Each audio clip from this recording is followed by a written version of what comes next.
Programme में एक बार फिर खुशामदीद। नाजरीन, अब जो AJK की सूरत हाल है, बिलावल साहब और नून लीग के जो बयानात हैं वो भी आपके सामने हैं। इलेक्शन कमीशन के हवाले से जो बात हो रही है उसी पर हम गुफ्तगू करेंगे। जस्टिस रिटायर्ड गुलाम मुस्तफ़ा मुगल साहब, चीफ इलेक्शन कमिश्नर आज़ाद जम्मू कश्मीर, हमारे साथ मौजूद हैं। बहुत शुक्रिया मुगल साहब, आपने सर वक्त निकाला डॉन न्यूज़ के लिए। सबसे पहले तो सर इस वक्त जो सूरत हाल है, जो रावला कोर्ट के हवाले से बात हो रही थी, ज़रा बताइएगा कि सर अब क्या इलेक्शन कमीशन ने उस हवाले से फैसला किया है? थर्ड फेज़ में इंतखाबात होने जा रहे हैं या मुलतवी हुए हैं? ये जो बाग हवेली, ये हस्बे मामूल जो 10 अगस्त को यहाँ इंतखाबात होंगे और रावला कोर्ट और कलंदरी से नौकरी के तमाम सीटों के इंतखाबात मुलतवी कर दिए गए हैं और उनकी नई तारीख आइंदा दी गई जब लॉ एंड ऑर्डर की सूरत हाल बेहतर हो जाए। अच्छा सर, ये जो 2 फेज़ गुजरे हैं उसमें आपने देखा होगा कि ज़ाहिर सियासी जमातें इलेक्शन के दौरान इस तरह की बातें करती भी हैं, लेकिन इलेक्शन कमीशन तहकीकात भी करता है। जो धांधली के इल्ज़ामात या दावे किए जा रहे हैं, इलेक्शन कमीशन ने सर उन शिकायत का जायज़ा लिया है या आप समझते हैं कि किसी हद तक कोई जायज़ शिकायत भी है?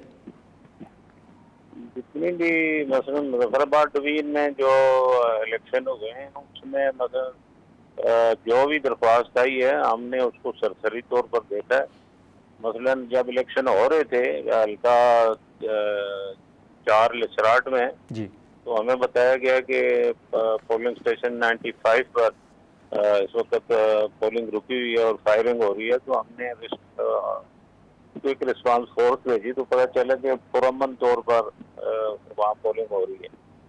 तो बात यह है कि जब कोई सबूत के साथ एप्लीकेशन आती है तो इलेक्शन कमीशन उसको एंटरटेन करता है, लेकिन जब वैसे व्हाट्सएप के जरिए जो दरख्वास्तें आती हैं ना उनके साथ बयान नकली होता है ना उनके साथ शिनाख्ती कार्ड लगा होता है जी, ऐसी दरख्वास्तों पर कोई कार्रवाई करना मुश्किल होता है। अलबत्ता एक कानूनी रास्ता मौजूद है, इलेक्शन ट्रिब्यूनल कायम है। अगर किसी को कोई रंजिश है तो वो नोटिफिकेशन हो चुका है, वो ट्रिब्यूनल में अपना केस दायर करके साबित कर। अच्छा, लेकिन सर आपने देखा होगा कि पीपल्स पार्टी की जो लीडरशिप है वो बार बार ये कह रही है कि बहुत से पोलिंग स्टेशन ऐसे हैं जहां पर कहा गया है कि 90% टर्नआउट रहा है। आप समझते हैं कि ये दुरुस्त बात है? ऐसा नहीं, ये मेरा ख्याल है दुरुस्त बात नहीं है। असल में जहाँ ये कहा जा रहा है तो जहाँ टर्नआउट किसी का ज्यादा है तो वहाँ उनका भी ज्यादा है, लेकिन आपने सिर्फ वो धांधली नहीं कहते। अगर किसी दूसरे के खाते में कोई चीज आती है तो उस पर वो अवेला करते हैं। ये सियासतदान काबिल एहतराम है, उनकी बातों का सारी का जवाब इलेक्शन कमीशन बतौर अदारा नहीं देता, वो एक प्रेस रिलीज ही जारी कर सकता है। तो हम उनके मुकाबले में प्रेस कॉन्फ्रेंसिंग कर सकते हैं, बिल्कुल अपनी लिमिटेशन। बिल्कुल आप मुगल साहब सही कह रहे हैं। लेकिन सर ये जो इलेक्शन के दौरान एक फायरिंग का वाकया पेश आया था जिसमें पीपल्स पार्टी के MNA भी जख्मी हुए थे, इलेक्शन कमीशन ने सर इसका जायज़ा लिया है या रिस्पॉन्सिबिलिटी कोई फिक्स की है कि उसके कौन जिम्मेदार? हमारे सामने जो शिकायत आई थी वो एक शिकायत ये आई जो लतीफ़ अकबर साहब का हल्का था जी, उन्होंने लिख के भेजा, कोई शीरी रहमान साहबा की तरफ से आया कि उन पर अटैक हुआ है। तो कोई सामने ऐसी बात नहीं आई जिससे कोई वो जख्मी हो या कोई ऐसी बात हो। कोई एक वाकया यह आया कि उनके हल्के में मर्डर हो गया। तो बाद में तहकीकात हुई, जो पुलिस ने रिपोर्ट की उसमें ये लिखा था कि ये बंदा हार्ट अटैक से मरा।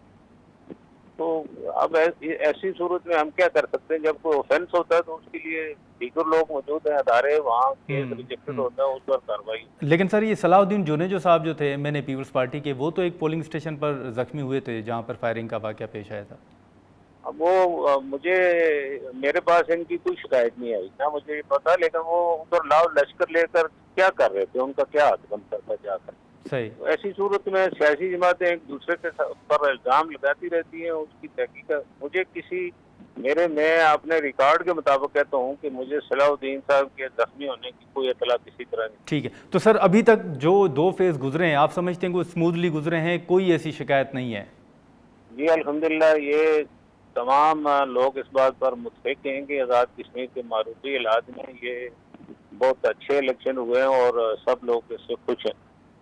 जी चलें चलें, बहुत शुक्रिया मुगल साहब, आपने वक्त नाज़रीन चीफ इलेक्शन कमिश्नर साहब की गुफ्तगू आपने सुनी और इलेक्शन कमीशन जो बयानात सियासी जमातों की जानिब से आ रहे हैं उनको मुस्तरद भी कर रहे हैं, और जो रावला कोर्ट के हवाले से इंतखाबात के हवाले से जो शेड्यूल था उस हवाले से भी हमने गुफ्तगू की। आज के प्रोग्राम में इतना ही, इजाज़त दीजिए, अल्लाह हाफ़िज़।